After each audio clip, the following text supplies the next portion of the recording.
Hey man, I watched this Eazy versus Dizaster battle, bruh. I watched it, alright? And even though I do consider myself a part of E-Block, bruh, I do not believe that Eazy won this battle, bruh. I genuinely do not believe that Eazy won this battle. And on top of that, we talking about NDAs, bruh. We bringing up non-disclosure agreements in battles, bruh. Let's talk about it.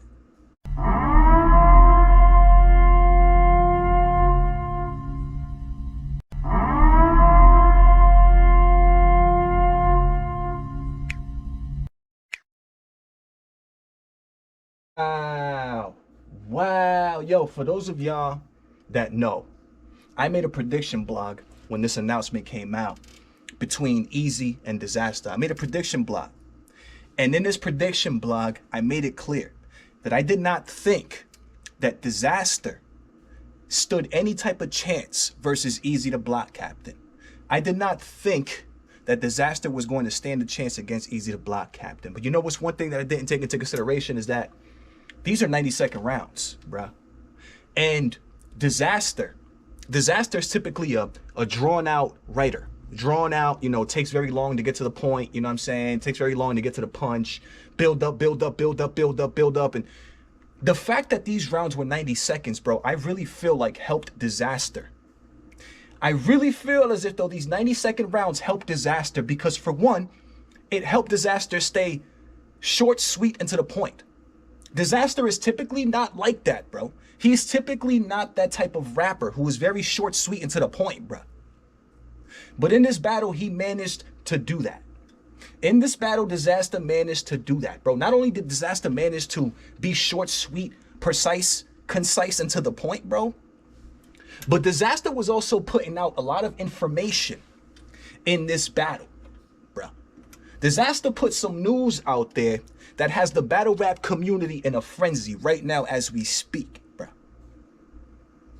Dizaster let us know that he was made to sign a non-disclosure agreement for this battle, bro, versus Eazy the Block Captain. He was made to sign a non-disclosure agreement. Bro, on top of that, Dizaster said that ARP tried to get T-Rex off of the Battle of the Bayou card. Dizaster. Now, Dizaster, I ain't gonna hold you, bro. I watched ARP's blog. I watched the man pull out some texts, some receipts, and things like that, bro. And I'm not gonna hold you. You simply threw that out there. You simply threw it out there with no backing, no history, no fact check, no nothing. You just threw it out there. And then you followed up by saying that you don't have to explain yourself. You don't have to talk about things on social media. That doesn't make what you look like seem true. That makes what you said seem like it was just a rumor and you decided to put it out there. And the reason you don't want to talk about it is because there is no factual proof behind the allegations that you put out there as far as ARP, right, trying to get T-Rex off the Battle of the Bayou card. So that was foul. I'm not going to hold you. That was kind of foul. I can't fully put the blame on Dizaster because obviously he got that from somewhere. And in this case, most likely from somebody like T-Rex. Because T-Rex is on Dizaster's card, on the card that Dizaster's helped put together. So obviously the only person that Dizaster would get that information from would be T-Rex. But ARP made very clear in his blog that he's not even too sure about what the relationship is between him and T-Rex. So T-Rex might not really be too fond of ARP. He might not be too fond of ARP, which is probably one of the reasons he decided to tell Dizaster something like that, or make it seem like that's what it was. And then Dizaster went ahead and jumped out the window with that angle. So I'm not going to lie, I do have to take some points away from Dizaster for that angle. I do. But even taking that into consideration, bro, I still feel as if Dizaster did enough to edge Eazy the Block Captain out, bro. I do feel like he did enough, bro. He addresses everything about Eazy the Block Captain, bro. Even has crazy angles, brings out props, a t-shirt, brings out the t-shirt with Papoose. He says, you know what rhymes with Gap Tooth? Papoose. And then he starts talking about the situation but doesn't go in depth and doesn't go deep into it because apparently it's turning out that this is part of what the NDA, the non-disclosure agreement, was signed for, so that Dizaster couldn't necessarily speculate, right? Speculate, make something up that people might run with, make up a story, or put information out there that's not necessarily true. So an NDA was apparently signed. But the thing about NDAs being signed in battle rap is like, we already knew where battle rap was headed, bro. We already know where battle rap is headed. Now we got NDAs becoming a part of battle rap, meaning when you're about to battle somebody, there are going to be things that you can and cannot talk about. That you can and cannot talk about. And it's funny because I was hearing people having this conversation on live about whether or not that should be the case. Should we be able to have a battle rapper, your opponent, sign a non-disclosure agreement? And I do not agree with that. I do not think that we should be having our opponents sign non-disclosure agreements, bruh. Battle rap is supposed to be a very specific thing, bro. We talk about what we want to talk about. The reason I don't think NDAs should be signed for battles is because, let's take, for example, Arsenal or QB. Let's take, for example, QB and 40 bars, right? Y'all remember that battle? QB went absolutely bananas, bro, on 40. Disgusting work. Talking about her dead relatives. And the reason I don't think we should be having people sign NDAs is because, bro, first of all, that takes away the freedom of expression. It takes away freedom of speech, freedom of expression in an art form. This is an art form. Imagine telling an artist that he can't stroke a paintbrush to the left, that he can't stroke a paintbrush to the left and then to the right. Imagine telling an artist that he can't draw a circle like an oval, but he's Picasso. You're telling Picasso that he can't draw his painting the way that he makes them, that are worth millions and millions and millions of dollars. You're telling Picasso that he can't paint a picture the way he wants to paint it. That's part of why we should not be having people sign NDAs. But secondly, right, you sign an NDA, right? If you don't sign an NDA and you say something crazy like QB did to 40 bars, right? Let's say QB had the option of signing an NDA, but she refused to because she wanted to talk about something specific or particular when it came to 40 bars, bruh. So she didn't sign it. So now she gets to talk about it, put on the table what she wants to talk about. But now 40 can go ahead and handle the situation the way that she seems fit. Because QB, you wanted to go and talk about my dead relatives. You wanted to mention this. You wanted to talk about my brother. You wanted to do this. Okay, now we're going to handle the situation like I would handle a situation. If you have somebody sign an NDA, things become fake. Now we got people who can't say what they want to say, people who can't pay the consequences for things that they want to say. Oh, you wanted to say this about my dead relatives? Okay, here you go. Here you go. This is what happens to people that talk about things and people like that. This is what happens. But now, no, all of that rawness and realness is gone, bro. All of that risk, because part of battle rap, bro, part of what makes it, you know, great is the fact that it's risky, it's edgy. It's like, yo, things could pop off at any moment. At any moment, something could pop off, bro. But now we sending NDAs, right? Now nothing could pop off at any moment, never. Taking away some of the risk and some of the edge that comes with battle rap, bro.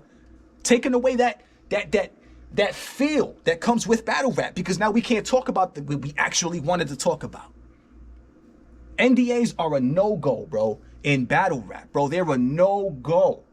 People should be able to say whatever they want to say. You know why? Because if you want to say whatever you want to say, then you pay the consequence to whatever it is that you just said. You want to go ahead and talk about my dead parents? Okay, I'll see you after the battle. You want to go ahead and talk about my kids? Okay, we'll catch you outside. That's real. That's raw. That makes people think, damn, should I really talk about this with this person? Or should this person would see me outside right after the battle. I ain't trying to. That's real, bro. Those are real decisions we make now. But now things are fake, theater scripted. We sign NDAs, so now we can't talk about this. We can't talk about that. Oh, this might be a rumor. This might not be. This is capital. Oh. Just further politics. More politics and more politics, bro. More politics, bro, is what NDAs are bringing now. Now, NDAs, as it pertains to where you're booked, how much you're getting paid, things like that, cool. NDAs for that type of stuff, cool. But NDAs for a battle and what we could talk about in a battle is absolutely absurd, bruh. Eazy went on live after and addressed the allegation that Dizaster put out there, saying that Eazy made him sign an NDA, and Eazy said that he did not make him sign no NDA. It's very possible that it's not Eazy directly that's sending an NDA. Eazy's being managed, bro. He's being managed by Remy Ma and etc. It could very well be that it's not Eazy who's sending an NDA, but Remy Ma and her team sending an NDA, making sure that his opponent doesn't talk about things that are not true, doesn't speculate on controversy and drama that's not true, that have to do with Remy Ma, Papoose, and Eazy. It's very possible that that's actually what happened, bro. That came on behalf of Remy's team, not necessarily Eazy, which is why Eazy would be on live denying that he ever made Diz sign any NDA. But taking all of this into consideration, bruh, Eazy, you did a good job out there in Battle of the Bayou, but I don't think you had enough direct material for Diz. I don't think Eazy had enough direct material for Diz. I loved the math angle, bro. When you started talking, bro, he said, we ain't seen since 9/11, we ain't seen a disaster in New York since. Bro, when he started going in on that angle, I said, this is fire, bro. Yes. Yes. But then Diz was talking about absolutely everything else, bro. Diz was talking about everything, bro.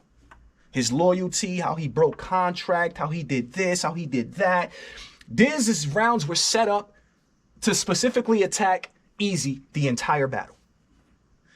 Eazy's rounds were set up to have some math stuff in there, but also Eazy reverted back to talking about drugs, talking about this, not spending enough time, bruh, coming at Diz, bro. Eazy, you didn't spend enough of your material coming at Diz, bro. You spent half your material talking about drugs and all this other stuff, bro, that doesn't have to do with your opponent.